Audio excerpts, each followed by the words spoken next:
Merci d'avoir répondu à notre invitation, comme l'a dit Bruno là tout à l'heure. C'est pour faire suite à l'interview qu'a réalisé Jean-Pierre Artiganave l'autre jour et pour vous dire un peu ce que nous pensons de ce jugement. Alors je m'exprimerai d'abord, Bruno ensuite, et on se livrera au jeu des questions-réponses. Si vous n'avez pas de questions, on se les posera. Vous avez dit picrocolline. Alors le tribunal a tranché en qualifiant de picrocolline la querelle portée sur le terrain pénal opposant Bruno Vignales et Gérard Mériot à M. Artiganave. Jugement sage et pondéré s'il en est. Il ramène à de justes proportions un débat essentiellement politique qui tant sur le fond que sur la forme est semble-t-il apparu sans grand intérêt aux yeux de la justice. Pour le principe et eu égard aux mots parfois employés, Bruno Vignales et moi-même sommes condamnés de façon assez marginale et en application stricte du droit, de sorte que la peine est fort légère et le dommage très raisonnablement indemnisé. Au titre du préjudice moral, M. Artiganave réclamait 15 000 € de dommages et intérêts. Sur les frais irrépétibles, M.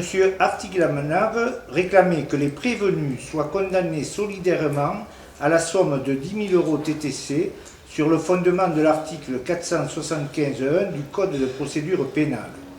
Finalement, Jean-Pierre Artiganave se voit gratifié de la valeur du symbole. Le tribut, aux mots parfois trop peu amènes qui lui fera adresser, est ainsi payé. Point de trop cependant, si l'on considère que ce n'est que sur un fragment réduit de sa plainte que s'appuie la sentence. Qu'importe, il lui est donné acte. Tout ceci n'aurait donc été que des queues de cerises. Aurait-on dérangé l'opinion et la justice pour rien? Peut-être pas tout à fait, si l'on s'avise qu'entre-temps, le jugement des urnes est tombé. Pour la peine, le perdant y retrouve partie de son honneur bafoué s'il l'était sans preuve formelle, et c'est justice après tout. Chacun des protagonistes en tirera expérience utile. Les condamnés sauront le poids de certains mots et la retenue qu'il faut mettre à leur emploi, et notre ancien prévôt retiendra la relative vanité des guerres de village et les limites à mettre en mouvement le glaive et la balance. Pour nous autres lourdés, il est temps en tout cas que cette querelle quitte la lumière. Nous ne savons si tout ceci valait un procès. Il est certain en tout cas que l'intérêt du sujet est passé. Bref, beaucoup de bruit pour rien. Nos regards portés vers l'avenir scrutent l'horizon lourdais plutôt que ses caniveaux. Ainsi va la cour, disait Madame de Montespan. Aujourd'hui tout, demain rien.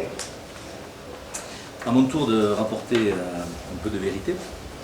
Et comme le disait Gérard, ça y est, le jugement de la 17e chambre correctionnelle du tribunal de grande instance de Paris est tombé.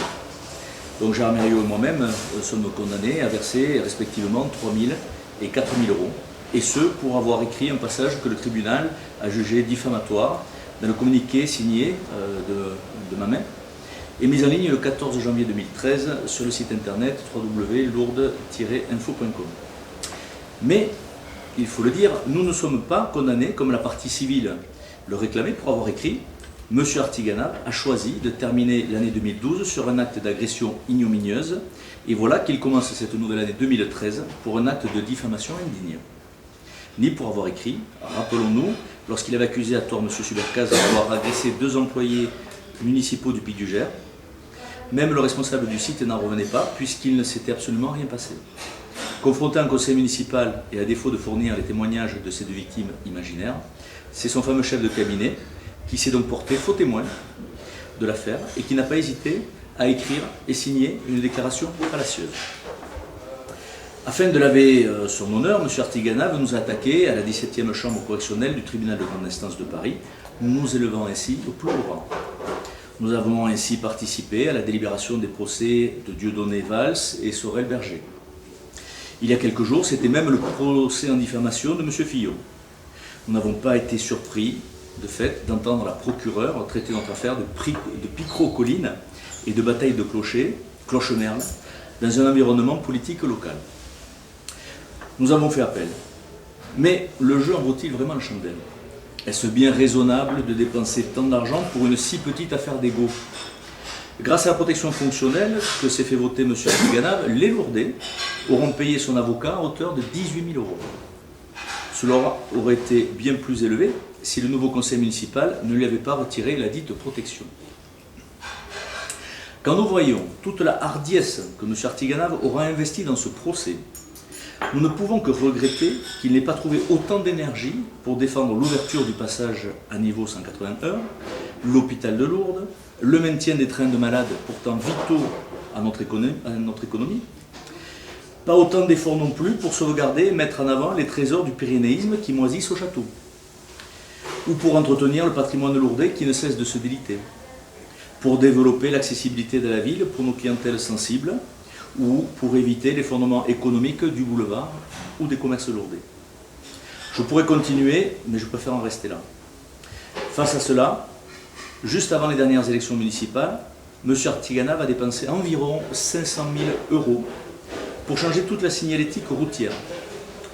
Lors du conseil municipal, nous lui avons demandé pourquoi il n'avait pas demandé de subvention alors qu'il aurait pu obtenir jusqu'à 80% de financement. Nous l'avons interrogé sur le choix de cette dépense alors qu'aucun plan de circulation n'avait été étudié et qu'il y avait des dépenses bien plus urgentes et bien plus importantes. M. Artiganave a tout simplement refusé de répondre ou de s'expliquer.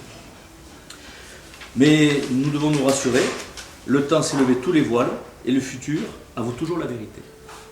Maintenant, je formule un vœu, c'est que M. Artiganave, compte tenu des finances dans lesquelles il laisse la ville de Lourdes, je trouverais très normal qu'il restitue et qu'il rende les 18 000 euros aux Lourdais, ainsi que l'argent qui va lui être donné, ou alors au minimum qu'il en fasse don à une association. Ce serait, je trouve, faire un geste d'élégance, mais est-ce que l'élégance, ils connaissent, je ne sais pas.